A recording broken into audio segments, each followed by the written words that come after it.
진짜 인생에서 제일 중요한 게 뭐냐 하면 여러 가지들의 중요한 포인트들이 있죠, 인생에서. 그런데 사실은 우리 인간이 살아갈 때 가장 중요한 포인트가 바로 뭐냐면 이 만남이라는 겁니다. 만남. 그러니까 교회 안에서도 이렇게 만나는 게 너무나 중요하고, 우리가 어디 장소를 가서도, 우리가 학교에 가서도 거기서 사람 만나는 게 중요하고, 직장 가서도 거기서 사람 만나는 거 중요하고, 우리가 어디 가서든지 제일 중요한 게 사실 만남이잖아요. 그래서 우리가 늘 기도해야 되는 것 중에 하나가 바로 뭐냐면, 하나님, 내 삶에 하나님이 허락하시는 이 만남의 축복을 좀 허락해 주십시오. 여러분, 이게 진짜 우리 삶이 되게 중요한 거예요. 근데 사실 만남이 여러 가지 포인트가 있는데, 오늘 중요한 포인트 3가지를 정리할 거예요. 중요한 포인트 3가지를 정리할 거예요. 너무 많으니까 딱 뽑아서 3개만 딱 뽑았어요. 그 중에 제일 중요한 게 뭐냐면, 만남 중에 가장 중요한 만남이 있습니다. 따라합시다. 만남은 중요한 만남이 있습니다. 네, 어떤 만남이 있다고요? 중요한 만남이 있어요. 그게 만남이 뭐냐 하면, 누구를 어떻게 만나느냐에 따라서 사실은 인생의 방향과 인생의 어떤 나아가야 할 길이 완전히 확 바뀌어버리거든요.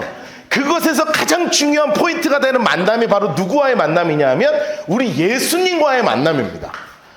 여러분, 사실은 예수님을 만나느냐 만나지 않느냐에 따라서 인생을 살아가는 방향이 완전히 달라져요. 왜냐하면 뭐가 달라지기 때문이냐면 가치관이 달라지기 때문에 그래요. 우리는 라이트하우스 포항으로서 우리가 이 땅의 교회로 제대로 서기 위해서 이제 함께 모여서 예배 드리는데, 무엇이 바뀌기를 원하는 거냐면, 그냥 수없는 교회들처럼 그냥 모여서 예배 드리는 것도 되게 중요하지만 그게 아니라 우리가 하나님이 나의 주인 되십니다 라는 이 귀한 가치관을 회복하고, 우리 이 땅에서 정말 선교와 긍휼의 이 두 기둥을 가지고 내가 진짜 교회로 서기를 원합니다 하는 이 가치관을 가지고 어떤 상황에서든 제대로 된 가치관을 가지고 살아가고 싶습니다. 이게 우리가 함께 모인 이유거든요.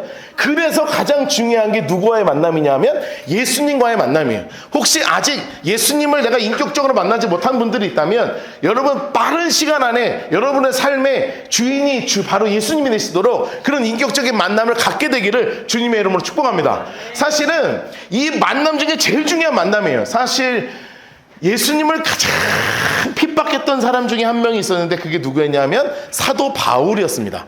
자, 진짜 너무 핍박을 하니까 어떻게 해서든지 죽이려고 그래요. 여기 이제 말씀을 보면 이렇게 나와요. 같이 읽어볼까요? 시작.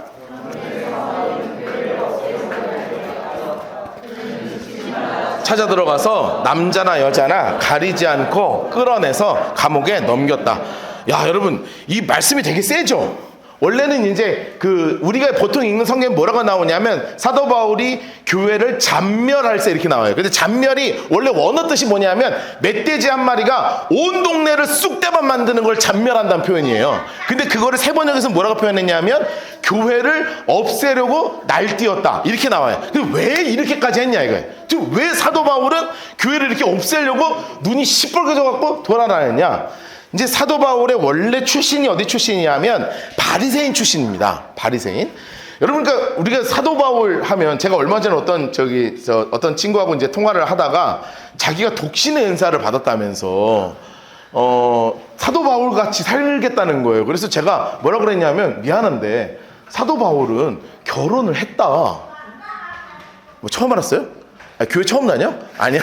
원래 그래 알아. 맞아. 원래 사도 바울 다 독신이라고 알아요. 왜냐하면 성경 보면 뭐라고 써있냐면, 너희도 나처럼 혼자 사는 것이 좋으니 뭐 이게 써있거든요. 근데 사실은 사도 바울 독신 아니었습니다.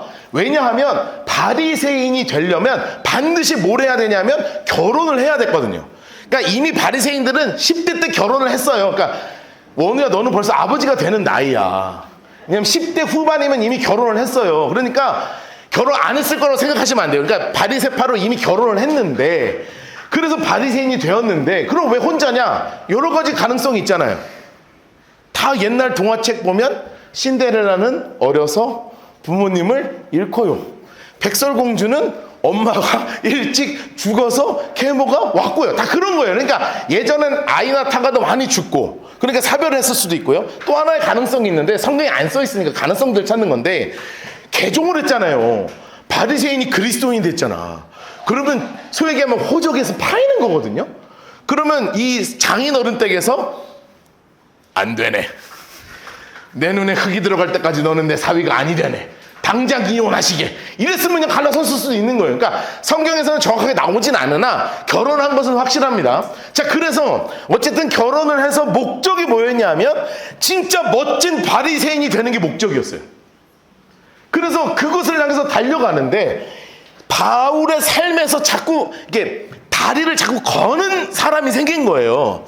그게 누구냐면 예수라는 존재가 이스라엘에 와서 3년 동안 이스라엘 사회를 완전 쑥대밭을 만들었거든요. 유대인 사회를 완전 뒤흔들어 버렸어요. 그래서 단 한 번도 영향력이 없었던 그런 인물이 3년 동안 온 동네를 다니면서 막 오병이어의 기적을 일으키질 않나, 죽은 자를 살리질 않나, 바디메어가 눈을 뜨지를 않나, 막 무리를 걷질 않나, 온갖 기적들이 일어나면서 내가 하나님의 아들이라고 이야기하고 성전을 세우기 위해서 왔다고 얘기하는 이런 일들이 막 벌어지잖아요. 그런데 이게 안에 캥기는 게 오는 거예요. 그런데 본격화되진 않았는데 예수님이 승천하시고 나서 이 땅 가운데 성령이 임하시고 여기에 뭐가 생기기 시작했냐면 교회라는 공동체가 생겼습니다. 교회라는 공동체가. 그런데 내가 바리새인인데 나는 하나도 안 행복해, 신앙생활하는 게. 왜냐하면 바리새인은 해야 되는 게 뭐냐면 하지 말아야 될 거 365가지, 뭐 해야 될 거 몇백 가지 해가지고 딱 그 규범의 틀 안에서 살게 돼 있거든요. 안식일에는 몇 걸음 걸어가면 안 돼. 뭐 금요일 되면 불을 끄면 안 돼. 쏙 그런 율법적 규범 안에서 살아가니까 여러분 그렇게 살면 행복해요, 안 행복해요? 생각해봐요. 여러분 그렇게 살라 그러면 여러분 살겠어요? 제가 지금부터 666개 딱 여기다 걸어놓고 자 이거 지키면 천국, 안 지키면 지옥 이러면 여러분 숨 막혀서 살겠습니까? 그러니까 이게 막 숨이 막혀서 막 죽겠는데 예수 믿는 사람들 보니까 다들 너무 행복한 거야. 여러분 여기 앉아있는 얼굴 같은 거예요. 다 막 기쁜 얼굴로, 좀 기쁜 표정 한번 지으시면서 가자고 우리. 근데 기쁜 얼굴로 앉아가지고 그래도 설교도 좀 듣고 막 찬양도 하고 막 박수도 치고 다른 거예요, 그리스도인들은. 그런데 이 방아쇠를 팡 당긴 사건이 있었습니다. 그게 바로 누구를 만났냐 하면 스데반이라는 분을 만났잖아요. 근데 그분이 설교를 하고 돌을 맞아 죽는데 하늘 우편에 계시는 예수님을 보면서 주님 제 영혼을 받아주세요. 그리고 저의 돌로 치는 저들을 주님 벌하지 말아주세요. 자기는 상상도 할 수 없는 막 말을 하면서 진짜 웃으면서 죽는 거예요. 사도 바울이 큰 충격을 받았습니다. 야, 뭐가 진짜야? 내가 진짜야? 예수 믿는 저것들이 진짜야? 여러분 둘 중에 하나를 결정해야 돼요. 저게 진짜면 내 걸 멈추고 가든가 아니면 저거를 죽여 없애버리든가. 여러분 그래서 사도 바울이 결정한 게 뭐였다고요? 지금 아까 우리가 읽었던 바로 이 말씀인 거예요. 사울이 교회를 없애려고 날뛰었다 하는 이유가 뭐냐 하면 내가 평생 믿음으로 갖고 있었던 나의 신념이 100% 확실하다면 예수 믿는 저것들 내가 다 죽여버려야 되는 거예요. 그래서 이 가지고 있는 어마어마한 영적인 갈등 가운데 막 끊임없이 사람을 죽이고 다니고 사람 잡아서 끌고 다니는 내 신념이 믿음이 되어서 갖고 있었던 이 모든 영적인 갈등이 막 꽉 끌어올릴 때 다메섹이라고 하는 곳으로 걸어갈 때 주님이 사도 바울을 향해서 강력한 주님의 빛을 쏘시죠. 그리고 나서 앞에 부분은 안 나오는데 사도 바울이 직접 고백했던 그의 설교 가운데 주님이 이렇게 말씀하신 게 등장합니다. 사도행전 26장이에요. 뭐라고 주님이 말씀하셨냐? 우리가 다 땅에 엎드려짐에 내가 소리를 들으니 히브리 말로 예수님께서 뭐라고 말씀하셨냐 하면 사울아 사울아 내가 어찌하여 나를 박해하느냐, 이것까지는 앞에 나오거든요. 그런데 26장에만 이 뒤에 말이 나와요. 뭐라고 나옵니까? 가시체 뒷발질하기가 내게 고생이더라. 여러분 여기서 가시체가 뭐냐 하면 소가 엄매하고 일할 때요 빨리 가라고 뒤에서 찌르는 창을 가시체라 그래요. 그거를 어떤 사람들은 어떻게 다루냐면 여기 이 뒷발꿈치에다 다른 거예요. 소 뒷발꿈치에다.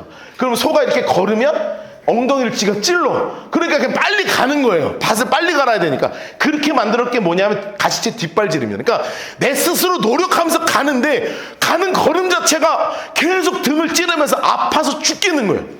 영적인 갈등이 나를 견딜 수 없게 하는데 주님께서 나타나셔서 야, 너 왜 갈등해? 너의 삶의 진짜 진리는 나고 너를 진짜 자유하게 할 수 있는 것은 바로 나고 너의 삶에 진짜 목적을 줄 수 있는 것은 바로 나고 너가 삶에서 그동안 믿음이라고 얘기했던 그 진짜 끝이 누구냐면 바로 나 예수야 라는 것을 사도 바울에게 강하게 말씀하세요. 여러분, 그동안 사도 바울이 자신의 신념을 믿음으로 가지고 있었던 이 잘못되었던 믿음, 자신이 가지고 있었던 모든 영적인 갈등, 예수님이 한 방에 나타나셔서 그에게 너가 왜 나를 박해하느냐, 가시체 뒷발질하기가 너에게 고생이야 라고 말씀하시는 순간 그가 가지고 있었던 모든 허물과 그들이 그 머리 이 등에 갖고 있었던 모든 짐을 십자가 앞에 다 내어놓으면서 세상에서 가장 행복한 믿음의 사람으로 바뀐 순간이 누구였냐면 살아서 역사하시는 예수님을 만난 순간이었다고. 여러분, 우리가 여기에 교회 오는데요, 사실 갈등들이 생겨요. 왜냐하면 우리가 세상의 가치관에 그동안 찌들어 살고 있거든요. 세상에 맞다고 하는 것에 따라서 그냥 살아가고 있어요. 그런데 하나님의 가치관에서 진짜 자유와 행복과 진리가 있는데 이것을 쫓지 못하고 살고 있다가 여기 오는 거 여러분 쉽지 않습니다. 그런데요, 여러분 기억하십시오. 진짜는 어디에 있냐? 바로 진짜 우리의 진리요, 우리의 자유요, 우리의 모든 구원이 되시는 우리 예수님에게 여러분 진짜 모든 진리가 있는 줄로 믿습니다. 여러분, 그 예수님이 여러분의 주인 되시기를 주님으로 축복합니다. 그리고 그 예수님을 진짜 인격적으로 좀 막 찐하게 좀 만났으면 좋겠어요. 그러니까 여러분이 한 번의 예배를 진짜 사모하며 나오시기를 축복합니다. 이 한 번의 예배가 여러분의 삶을 바꿀 수도 있고요, 한 번의 예배를 통하여 여러분의 삶이 완전히 뒤엎어질 수도 있고요, 잊어버렸던 소망을 찾고 완전 무너져있던 진리가 무엇인지를 깨달을 수 있고 세상을 살아가는 그 힘이 무엇인지를 알 수 있게 되는 거예요. 그래서 인생에서 가장 중요한 만남은 예수님과 만나는 것입니다. 여러분, 저는 여기 우리 청년들도 있고 우리 다음 세대들도 있는데 정말 여러분, 우리 여기 있는 모든 앉아있는 모든 우리 성도님들 인생에서 가장 중요한 예수님을 인격적으로 만나고, 아, 주님이 나 진짜 사랑하시네, 우와 대박, 이거를 진짜 누렸으면 여러분, 그런 만남이 여러분의 삶에 있기를 정말 주님의 이름으로 축복합니다. 여러분, 그걸 위해서 우리 어른들은요 기도해 주셔야 되는 거예요. 자, 이렇게 중요한 만남은 누구와의 만남이냐면 우리 예수님과의 만남입니다. 그런데 중요한 만남만큼 우리 인생에서 소중한 만남이 있어요. 자, 어떤 만남이 있다고요? 소중한 만남이 있어요. 여러분, 소중한 만남은 무슨 만남이냐면 일평생 함께할 배우자와의 만남입니다. 우리 교회에 다니는 모든 성도님들의 가정은 참 하나님께서 은혜를 많이 베푸셔서 정말 좋은 분들을 만나게 하시고 큰 근심과 걱정 없이 서로 아름답게 싸워가면서 살고 계심을 진심으로 축복하고요. 참 만나게 해주셔서 감사하죠? 정말 감사. 우리 다행히 권사님이 아멘 하셔가지고 정말 다행이라고 생각하고요. 정말 진짜 좋은 만남이 너무나 중요하거든요. 그러면 이제 만남을 제가 오늘 이 말씀을 준비하다가 너무나 중요한 거여서 이 원칙을 좀 알려드리려고 그래요. 원칙을. 우리가 결혼을 해야 되잖아요. 하신 분들은 더 하시면 안 되고, 안 하신 분들은 결혼을 해야 되잖아요. 그렇죠? 이 결혼을 해야 되는데 기도로 준비해야 되거든요. 우리 여러분 진짜 결혼할 때 기도로 준비해야 돼요. 그러니까 기도로 준비해도 좀 힘든 게 결혼이에요. 굉장히 기도 많이 해도 이게 힘든데 어떤 기준이 있느냐가 되게 중요해요. 그래서 제가 오늘 다음 세대들도 있고 청년들도 있고 그래서 기준을 좀 미리 알려주려고요. 빨리 결혼해야 되잖아요. 결혼하려면 기준점을 갖기도 해야 되잖아요. 근데 예전에는 어떻게 가르쳐 줬냐면, 자, 구체적으로 기도해라. 많이 들어봤죠? 지금 약간 이제 좀 우리 연식 되신 분들은 이제 신앙 연차 많이 되신 분들은 그 기도가 맨날 있어. 그러니까 구체적으로 기도하라. 기도하면 이뤄주신다. 생긴 거 이뤄주신다. 너무 자유분방하지 않고 적당히 모여있으면서 올라갈 거 올라가고 들어가고 막 딱 그런 거 다 기도해라. 기도 그렇고 직업도 기도해라. 어디는 뭐 연봉 기도하고 뭐 사는 집 기도. 구체적으로 기도하면 하나님이 구체적으로 인도하신다. 그런데 제가 중고등학교 때 그 얘기를 듣는데 저는 그게 되게 마음에 안 들더라고요. 그 기도가. 저는 어릴 때부터 그 기도가 별로 마음에 안 들었어요. 왜냐하면 제가 지난주에 우리 말씀 나눈 것처럼 그거 나무에다 하는 기도 느낌 나거든요. 내가 딱 왁구 정해놓고, 내가 딱 틀 정해놓고, 하나님, 내 키 얘기할 뻔했다. 하나님, 185 조금 안 되는 사람, 할렐루야. 연봉, 5천, 저 연봉 5천도 요즘은 안 되나? 1억이어야 돼요? 1억이면 월 수령 한 600에서 700 되나요? 하여튼 내가 받아본 적이 없어서 잘 모르겠는데, 하여튼 연봉 1억 할렐루야. 막 적어놓고, 새벽에 교회에 나와서 막 부르짖으라 이거야. 그러면 막 만나게 해주신다 이거죠. 그런데 아무리 생각해봐도 나는 그게 너무 나무토막이다 하는 기도랑 너무 비슷하잖아요. 내가 원하는 거 짜놓고 기도해서 들어주면 하나님, 안 들어주면 하나님 아니면 그거 어떻게 할 거예요? 그래서 제가 사실은 제가 중고등학교 때부터 저는 어떻게 기도했냐면 아주 특별한 기도 제목을 가지고 기도했어요. 아주 특별한 기도 제목을 가지고 기도했어요. 뭐냐면 성경의 인물을 가지고 기도했습니다. 사실은 제가 30대 초반까지 목사 안수 받을 때까지 장가를 못 가가지고요. 제가 목사 안수를 원래 예전에는 안수 받을 때 결혼을 안 하면 안수를 안 줬어요. 근데 교단법이 다행히 감사하게 바뀌어가지고 총각도 안수를 받을 수 있게 됐는데 안수를 받아서 여기 이제 상호형제 앉은 자리에 제가 앉았고요. 축사하시는 목사님이 뭐라 그랬냐면 박노아 목사님 결혼부터 하세요. 뭐 이랬다고. 나도 너무 하고 싶었다고. 내가 결혼하고 싶어서 막 죽겠는데 없는 걸 어떻게 해. 막 마음에 상처 주고 말이야. 내가 그때부터 계속 막 마음속에 푹 기도하고 있었던 게 있었다고요. 뭐냐면 그런 키, 조건 이런 게 아니었어요. 저는 뭘 붙잡고 기도했냐면 말씀을 붙잡고 기도하기 시작했어요. 저에게 주셨던 이 배우자를 향한 기도가 바로 이 말씀이었습니다. 이게 어떤 말씀이냐면 아브라함이 이삭의 아내를 만나게 해주려고 그 당시에는 이제 연애 결혼이나 중매 결혼이었으니까 자신이 가장 신뢰하는 그런 종에게 어떻게든 가장 좋은 처녀를 좀 데려서 결혼할 수 있는 신부감을 데리고 와라 하면서 이 종이 얼마나 부담스러워. 내 주인의 아들의 장례를 그것도 이삭이잖아요. 이 몇 살의 아들이 이 귀한 아들 장가 보내는데 그걸 나한테 맡겨. 아주 부담스러워 죽겠는데 길 가면서 기도하는 거예요. 어떻게 기도했냐면 하나님께 이 기도 드린 거예요. 하나님 한 소녀를 이르기를 내가 이렇게 얘기할게요. 물동이를 기울여 나로 마시게 하라. 나 물 좀 주시오 하면 그 사람이 그 여인이 뭐라고 해야 되냐면 아우 물 드셔야죠. 그런데 아우 낙타도 뭐 왔는데 이것도 먹게 제가 물 떠드릴게요 하면서 탁 하는 게 여러분 이게 제 기도 제목이었어요. 뭐냐 하면 하나님 저 목회할 사람인데 제가 누군가 제 아내 될 사람은 충분히 나누고 베풀어 줄 수 있는 여인이 하나님 저의 아내였으면 참 좋겠습니다. 그래서 그때 제가 기도했던 그 다음 절 제 기도 제목이 바로 이 여인이었어요. 하나님 말을 마치기도 전에 너무나 멋있지 않아요? 말을 마치기도 전에 리브가가 짜잔 하고 나타나서 어머 어디서 오셨어요? 저 물 한 잔 주시겠어? 어머 낙타도 목이 말라 보이네요 하고 낙타까지 물을 떠서 먹였다. 할렐루야 하나님 리브가입니다. 그래서 저의 일평생 기도 제목은 누구를 만나는 거였냐면 리브가와 같은 여인을 만나는 거예요. 그래서 제 기도 수첩에 항상 배우자를 위한 결혼의 기도 제목에 리브가와 같은 여인 이것이 제 기도 제목이었습니다. 여러분 제가 여러분들한테 남자 형제들한테 리브가를 위해서 기도하라는 게 아니에요. 이렇게 설교를 하면 그럼 다 리브가를 위해 기도해야 되냐 이렇게 아주 원초적으로 하지 말고 그게 아니라 성경에 나오는 한 인물의 성품을 마음속에 품으면서 기도하시라고요. 여러분 제가 얼마 전에 룻기를 이제 어디 교회에서 이제 성경을 강의를 하는데 그때 이제 여자 청년들도 이제 강의를 듣고 있었거든요. 근데 이제 룻기를 공부하다가 어떤 이제 수업이 끝나고서 한 청년이 저한테 찾아오더라고요. 목사님, 제가 오늘부터 제가 이제 그때 무슨 이렇게 배우자를 위해서 기도하라 이런 얘기를 하지 않았거든요. 그런데 그때 뭐라고 얘기하냐면 목사님, 제가 오늘 제 배우자를 위해서 어떻게 기도해야 될지를 찾았어요. 그래서 오늘 뭐 도대체 내가 배우자 얘기를 안 했는데 무슨 일을 찾느냐? 목사님, 오늘 보아스가 나왔잖아요. 여러분 룻기에 보아스가 있거든요. 이 보아스가 나왔는데 성경에서 뭐라고 이야기하냐면 보아스가 철저히 하나님의 말씀을 지키는 사람이었어요. 왜냐하면 룻이 보아스 유혹하려고요 대놓고 들어갔다고요. 대놓고 들어갔어. 여러분 그냥 눈 딱 감으면 되거든. 그런데 보아스가 뭐라 그러냐면 아니 하나님의 율법에 나온 대로 내가 가업을 이을 자가 맞는데 내 순번이 두 번째야. 그러니 첫 번째한테 가서 내가 확증을 다 받고 그분이 이을 거면 너가 당연히 그 하나님의 말씀대로 그분한테 시집을 가야지. 근데 그분이 안 한다면 내가 꼭 말씀대로 너를 내 아내로 삼을게 하고 약속을 합니다. 이 성경 공부가 끝나고 나서 이 청년이 마음속에 기도 제목이 생긴 거예요. 주님, 저는 보아스와 같은 남자를 하나님 만나게 해주세요.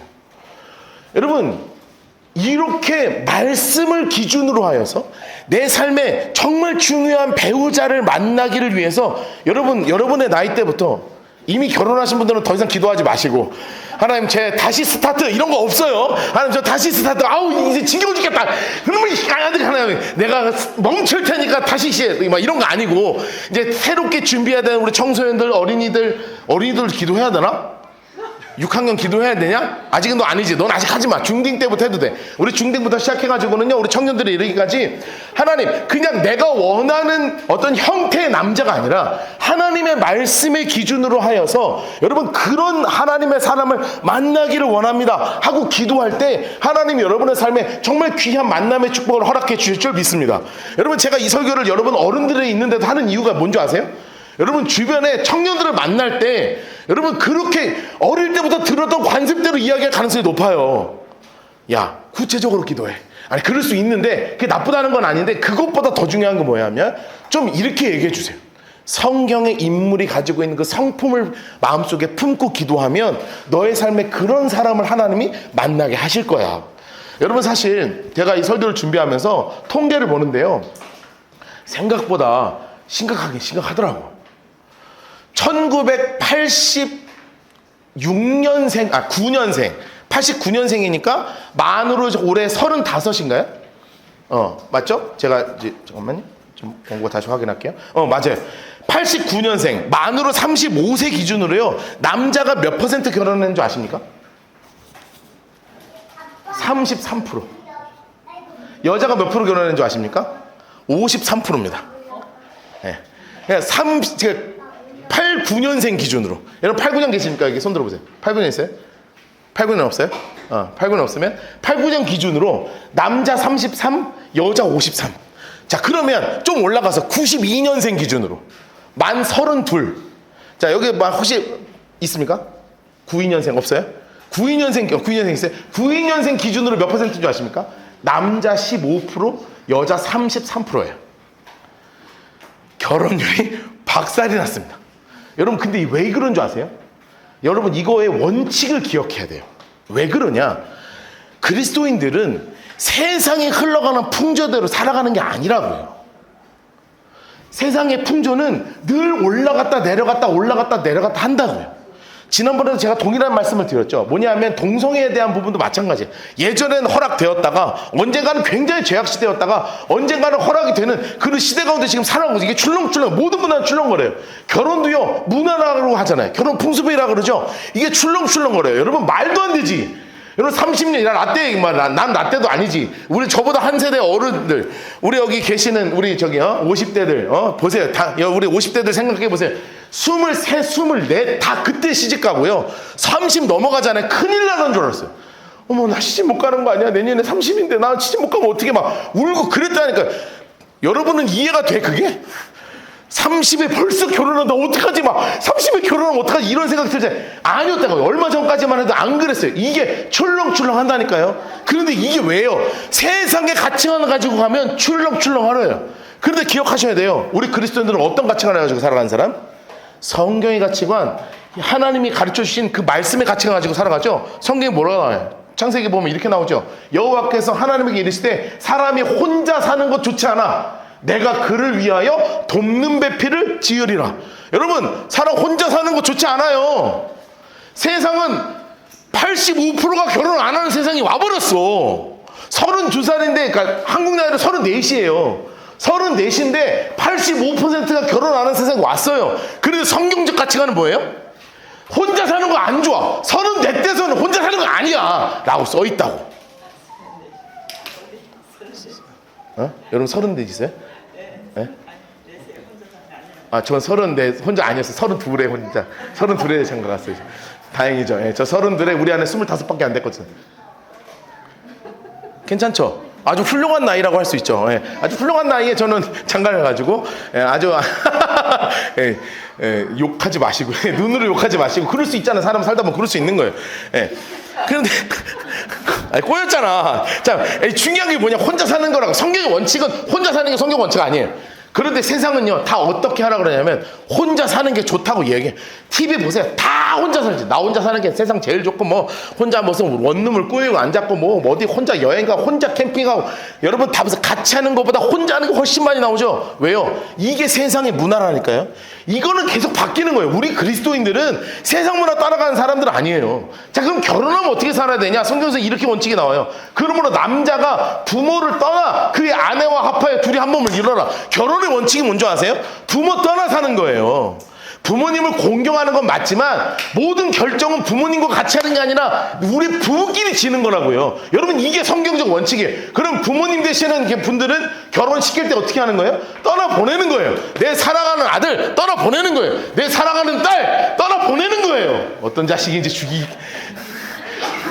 우리 막내 데려가는 놈 내가 가만두지 않겠지만 그래도 성경적 원칙은 뭐냐면 떠나보내는 거라고요. 그러면 하나님의 말씀이 그렇게 써 있으면 그렇게 살아가는 게 그리스도인이라고.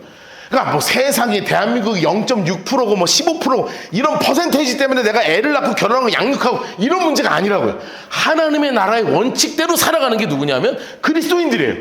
여러분 결혼하면 애도 많이 낳는 거예요. 저처럼.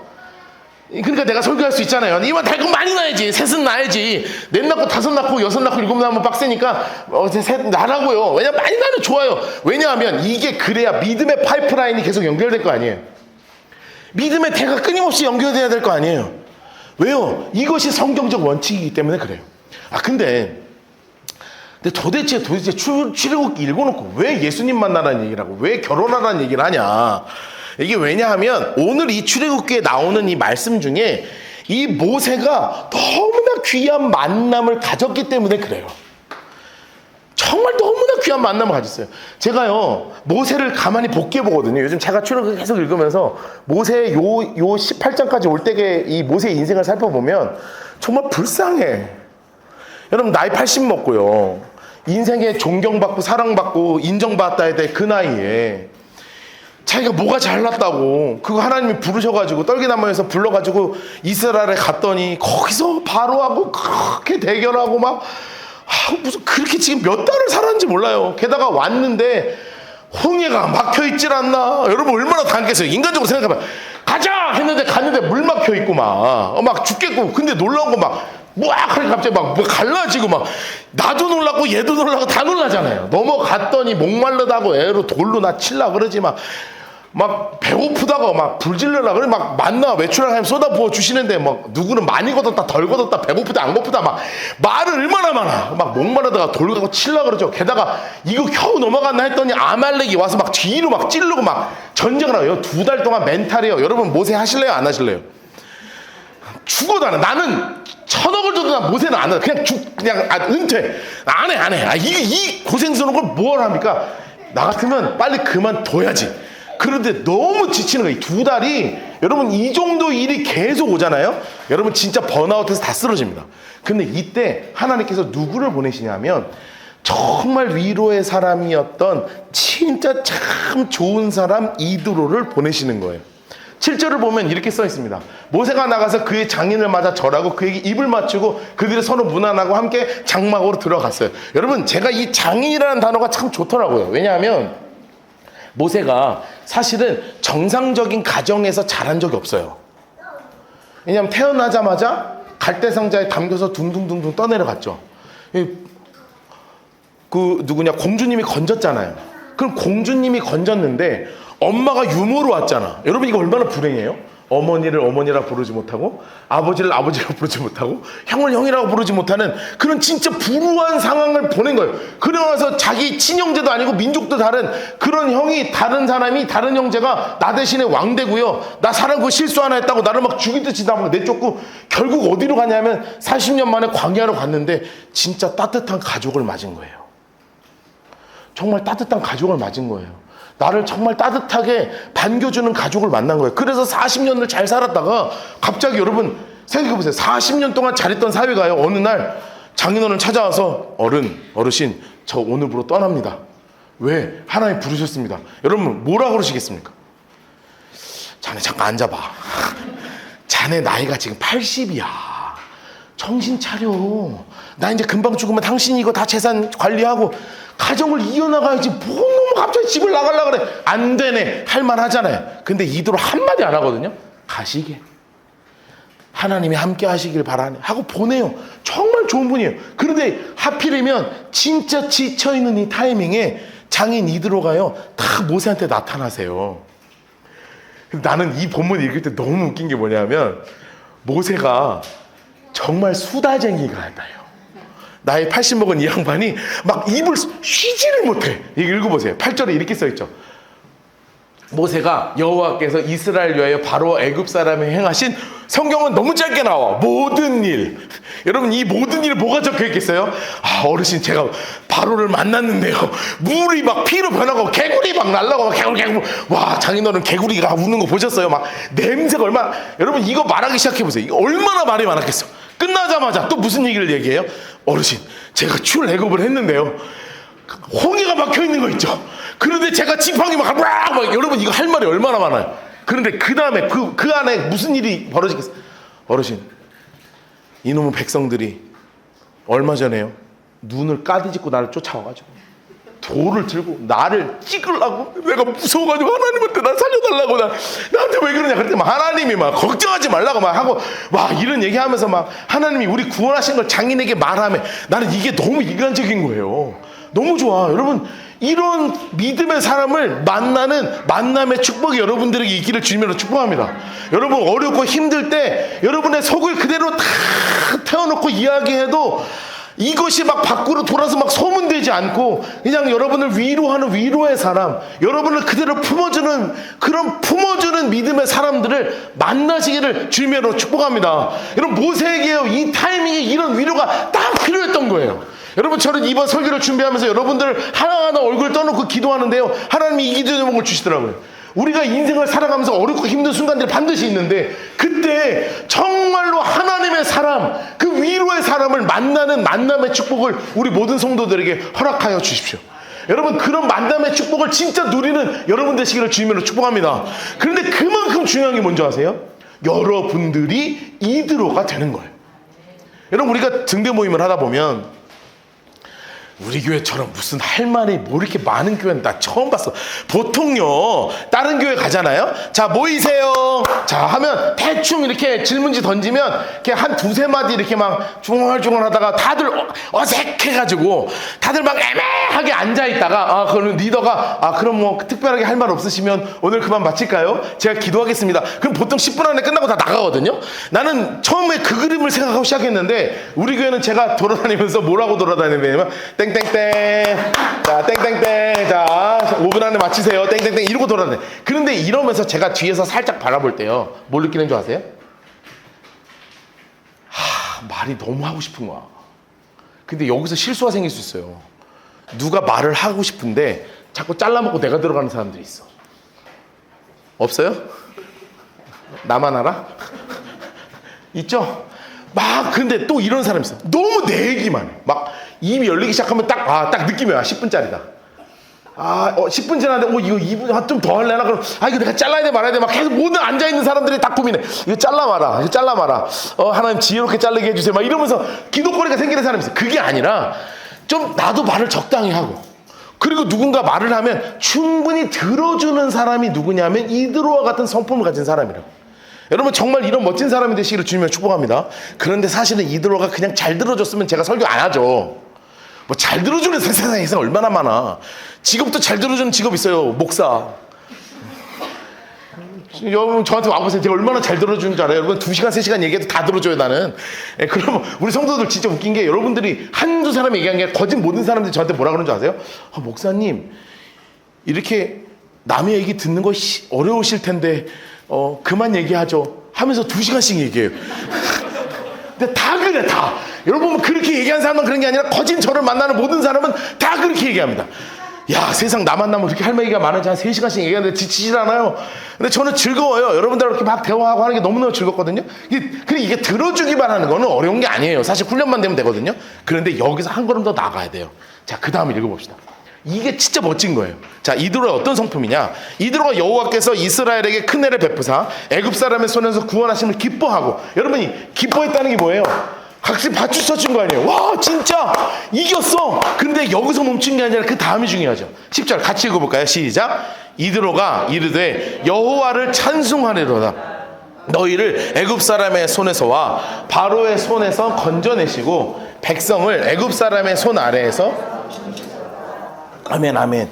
여러분, 여기서 중요한 게 바로 뭐냐면 따라하겠습니다. 이드로는 하나님을 기억하게 하는 사람이었습니다. 다시 한번, 누구를 기억하게 하는 사람이라고요? 하나님을 기억하게 하는 사람이에요. 여러분, 진짜 멋진 사람은 어떤 사람인 줄 아세요? 대화 속에서 하나님을 기억하게 하는 사람. 내가 막 내 삶의 어려운 문제를 막 쏟아낼 수 있잖아요. 아니면 내 삶의 기쁜 문제를 막 쏟아낼 수 있잖아요. 우리 인생의 희노애락을 막 대화할 수 있잖아요. 그런데 이 대화의 끝에 주제는 누구로 맞춰져야 되냐면 나와 함께 하시는 하나님으로 맞춰져야 되는 거예요. 그래서 여러분이 진짜 멋진 믿음의 사람이 된다는 건 뭐냐면 따라하겠습니다. 내가 하나님을 기억하는 사람 되게 하여 주십시오. 맞아요. 여러분을 만나면 여러분을 통해서 그 누군가가 하나님을 기억할 수 있게 되어야 돼요. 여러분 진짜 그런 멋진 이드로와 같은 성품을 갖는 여러분 모두가 되시기를 주님 여러분 축복합니다.